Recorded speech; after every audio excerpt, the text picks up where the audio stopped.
আসসালামু আলাইকুম রহমতুল্লাহ। প্রিয় ভাই ও বোনেরা, আজকের আলোচনার বিষয় হচ্ছে রিজিক সংকীর্ণতা। আমরা অনেকেই অনেক সময় দেখি যে আমরা এত পরিশ্রম করি, এত কষ্ট করেও কোনো বরকত পাই না, অর্থ থাকে না, সংসারে কষ্ট লেগেই থাকে। আসলে এর পিছনে কিছু কারণ রয়েছে। সেই কারণগুলো কোরআন এবং হাদিস থেকে আজকে আমরা বোঝার এবং জানার চেষ্টা করব। সকলেই ধৈর্য ধারণ করে ভিডিওটি সম্পূর্ণ দেখুন, চ্যানেলটি সাবস্ক্রাইব করুন। যদি ভালো না লাগে দেখতে থাকুন, দেখতে দেখতে ভালো লাগা ভালোবাসা হয়ে যাবে ইনশাআল্লাহ। আসলে রিজিক সংকীর্ণতার অনেকগুলো কারণ, আমরা একে একে এগুলো জানার চেষ্টা করব, বিষয়টি পরিষ্কার করার চেষ্টা করব এবং আমলের নিয়তে আমরা এগুলো শুনব। এক নম্বরে যে কারণটি হচ্ছে রিজিক সংকীর্ণতার কারণ, হাদিসে এসেছে মানুষ যখন গুনাহ করে তখন তার রিজিক সংকুচিত হয়ে যায়। অর্থাৎ পাপ করলে আয় রোজগারে বরকত উঠে যায়, কষ্ট বাড়ে। দুই নম্বরে অন্তরে অশান্তি।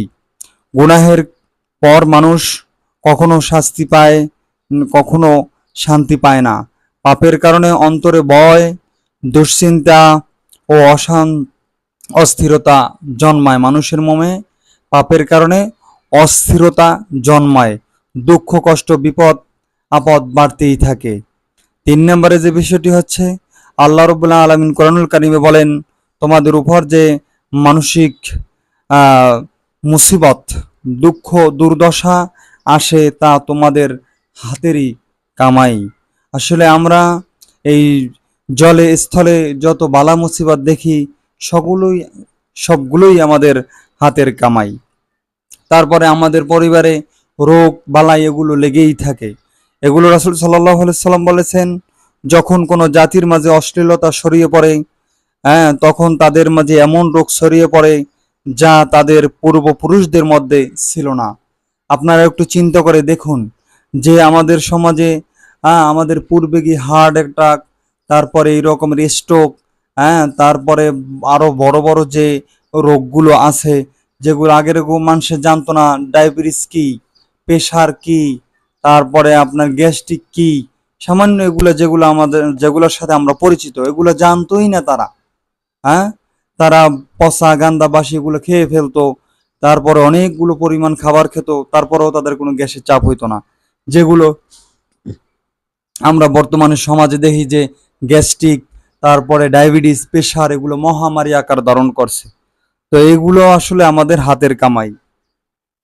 তারপরে 5 নম্বরে বরকত উঠে যায়। মিথ্যা, প্রতারণা, সুদ, জাকাত না দেওয়া ইত্যাদির কারণে বরকত উঠে যায়। পাপের কারণে সম্পদে বরকত উঠে যায়, যতই উপার্জন হোক শান্তি পাওয়া যায় না। তাই আমরা মিথ্যা, প্রতারণা, আজকে সমাজে দেখবেন মানুষ যারা ব্যবসা করে এরা কিভাবে কম দেবে, কিভাবে খারাপ জিনিসটা দিয়ে দেবে। আমি নিজেই প্রমাণিত। সেদিন মাছ কিনছি, মরা একটু মাছ, বললাম যে এই মাছগুলো কি খাওয়া যাবে কিনা, বলে খাওয়া যাবে মানে, না খাইলে গ্যারান্টি। পরে দেখা গেছে বাসায় এনে ওগুলো আমি খাইতে পারতেছি না। এরকমের আপনারাও অনেক সময় অনেক বিষয়ে ভুক্তভোগী হয়েছেন, ভালো জিনিস কিনে আনছেন বাসায়, বাসায় এসে দেখেন যে খারাপ হয়ে গেছে।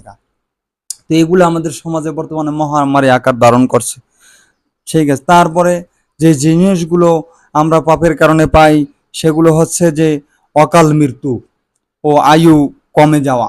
আগের মানুষ অনেক দিন বেঁচে থাকতো এবং অসুস্থ হতো 2-4 দিন, 1 মাস, 15 দিন পরে তারা একটা সময় মারা যেত।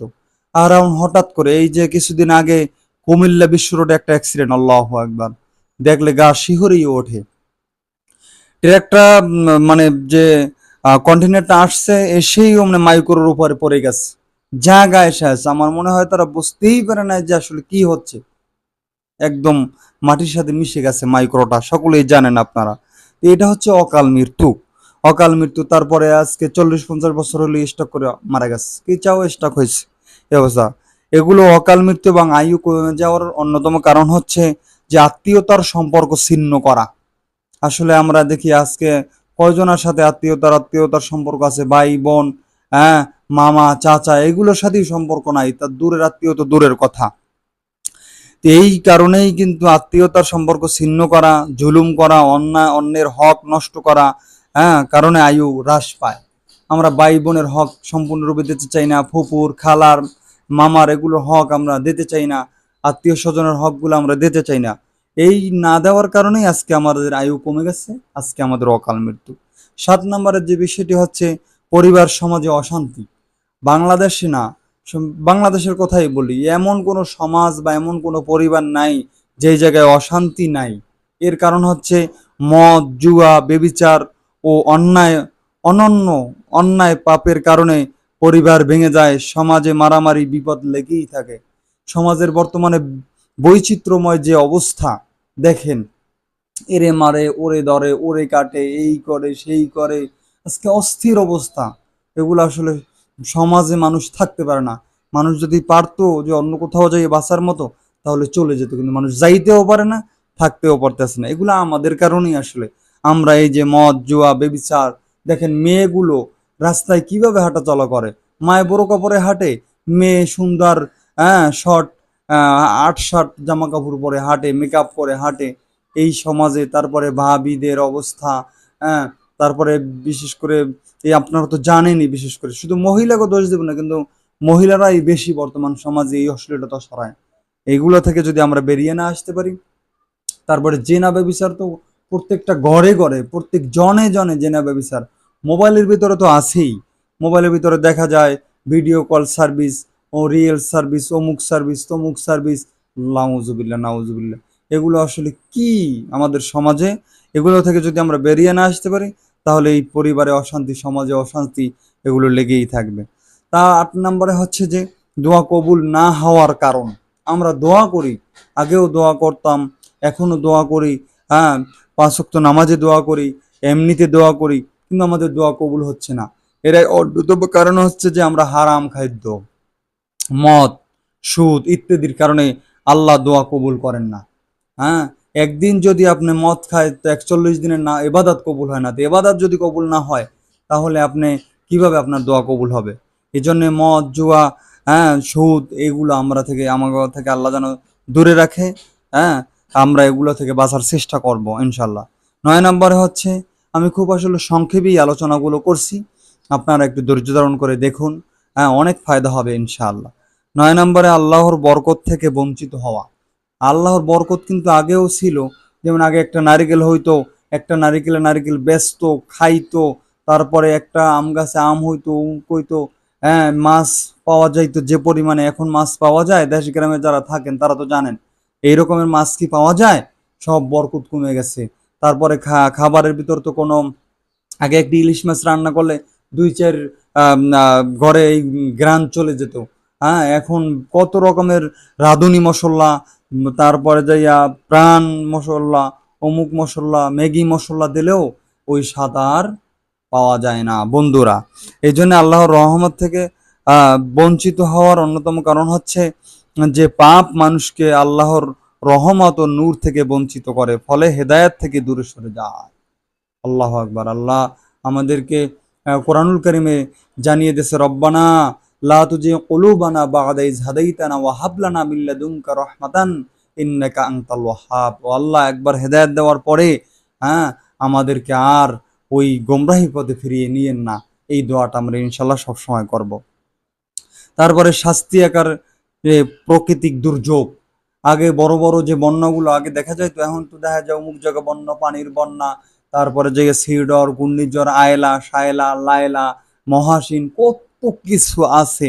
যারা শহরে থাকেন এটা খুব কমই, কিন্তু আমরা কিন্তু মোবাইলের মাধ্যমে এই খবরাখবর, সিলেট বন্যায় বেশি গেছে, নোয়াখালী বন্যায় বেশি গেছে, চট্টগ্রামে বেশি গেছে, তারপর বর্তমানে কিন্তু পাকিস্তানে কঠিন আকারে বন্যা চলতে আছে। এগুলো, তারপর বৃষ্টি কমে যাওয়া, রোদ বেড়ে যাওয়া, গরম বেড়ে যাওয়া, শীত কমে যাওয়া, শীত বেড়ে যাওয়া, এগুলো আল্লাহু আকবার প্রাকৃতিক দুর্যোগ বলা হয় এগুলাকে। এই তারপরে ভূমিকম্প আছে, বন্যা, অনেক মানুষ অনেক পাপের কারণে, এগুলো আমাদের সব পাপের কারণে। এই পাপ থেকে আমাদেরকে বেঁচে থাকতে হবে, ফিরে আসতে হবে প্রিয় বন্ধুরা। তারপরে সংক্ষেপে যদি আমি বলি, পাপ করলে দুনিয়াতে শাস্তি হয়, কষ্ট, রোগ বালাই, অকাল মৃত্যু, পরিবার সমাজের শান্তি, দোয়া কবুল না হওয়া, প্রাকৃতিক দুর্যোগ, এগুলো আসলে আল্লাহ যেন আমাদেরকে এগুলো থেকে বাঁচিয়ে রাখে ইনশাআল্লাহ। এই জন্য সকলেই বলবো, হে আল্লাহ, আল্লাহর কাছে বলি যে হে আল্লাহ, আমাদের গুনাহগুলো মাফ করে দেন, আমাদের গুনাহ থেকে রক্ষা করেন, গুনাহ থেকে ফিরিয়ে রাখেন, আমাদের মনের নেকাশগুলো পূরণ করেন। হে আল্লাহ, আপনি তো রহমান রহিম, আপনার দরজা ছাড়া আমাদের আর কোনো দরজা নাই, আমরা ছাড়াও আপনার অসংখ্য বান্দা আছে, আপনি ছাড়া আমাদের আর কোনো রব নাই। তো এই জন্যে বলবো, আল্লাহ আমাদের রিজিক, হালাল রিজিক উপার্জন করার তৌফিক দান করেন, হারাম থেকে বাঁচার তৌফিক দান করেন, এবং আমাদের যা রিজিক দিয়েছেন আল্লাহ সেই রিজিকগুলো বরকত দান করেন। সকলেই এই দোয়া সবসময় করব। সকলের জন্য শুভকামনা রইল। আসসালামু আলাইকুম ওয়া রাহমাতুল্লাহ। আরও কোনো সুন্দর ভিডিও নিয়ে আপনাদের সাথে আবার দেখা হবে।